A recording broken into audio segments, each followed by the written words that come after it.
প্রতিদিনের মতোই রাত নেমে আসবে পৃথিবীতে। মানুষ তার চিরচারিত নিয়মে বিছানায় ঘুমোতে যাবে, তবে এই ঘুম যেন আর শেষ হয় না।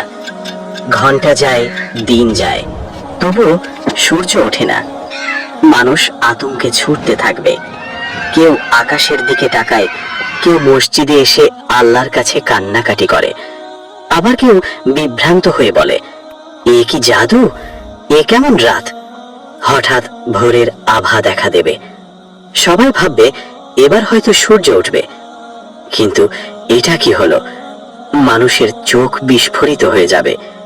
সূর্য উদিত হলো, তবে পূর্ব দিক থেকে নয়, পশ্চিম দিক থেকে। তখন সকলেই বুঝে ফেলবে কিয়ামত চলে এসেছে, আল্লাহর ঘোষণা সত্য হয়েছে।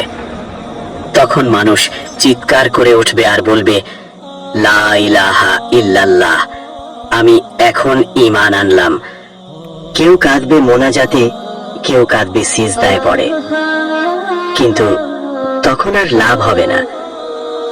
কেননা রাসূলুল্লাহ সাল্লাল্লাহু আলাইহি ওয়াসাল্লাম বলেছেন, সে সময় ঈমান আনা আর উপকারে আসবে না। এরপর পৃথিবী কেঁপে উঠবে, এক রহস্যময় বাতাস বইতে শুরু করবে, প্রাণঘাতী এক শীতল ও কোমল বাতাস। যাদের হৃদয়ে বিন্দুমাত্র ঈমান আছে, এই বাতাসের আঘাতেই তারা শান্তভাবে মৃত্যুর কোলে ঢলে পড়বে। আল্লাহ তাদের রূহ তুলে নেবেন। শহরগুলো নিস্তব্ধ হয়ে যাবে, মসজিদগুলোতে আর আজান শোনা যাবে না। গ্রামে গঞ্জে, ময়দানে সব জায়গা খালি হতে থাকবে। রয়ে যাবে শুধু অবিশ্বাসী আর আল্লাহকে অস্বীকারীগণ। পৃথিবী তখন পরিণত হবে এক গভীর অন্ধকারে, যেখানে আলো নেই, সত্য নেই, আছে শুধু মিথ্যার রাজত্ব। মসজিদগুলো দাঁড়িয়ে থাকবে, কিন্তু ভেতরে কেউ নামাজ পড়বে না। কোরআনের কপি থাকবে, কিন্তু কেউ তা পড়বে না। শহর জুড়ে শুধু কাফের, মুনাফিক আর ফাসিকদের আনাগোনা। হঠাৎ আকাশ কেঁপে উঠবে, পৃথিবী দুলতে থাকবে, পাহাড় গুঁড়ো হয়ে ছড়িয়ে পড়বে, সমুদ্র আগুন হয়ে জ্বলে উঠবে, আকাশ ছিঁড়ে যাবে, নক্ষত্র ভেঙে ঝরে পড়বে। সবাই আতঙ্কে চিৎকার করতে থাকবে, কিন্তু আর পালাবার কোনো পথ নেই। হঠাৎ ইসরাফিল আলাইহিস সালাম সিংগায় ফু দিবেন। তৎক্ষণাৎ সমস্ত প্রাণী মারা যাবে।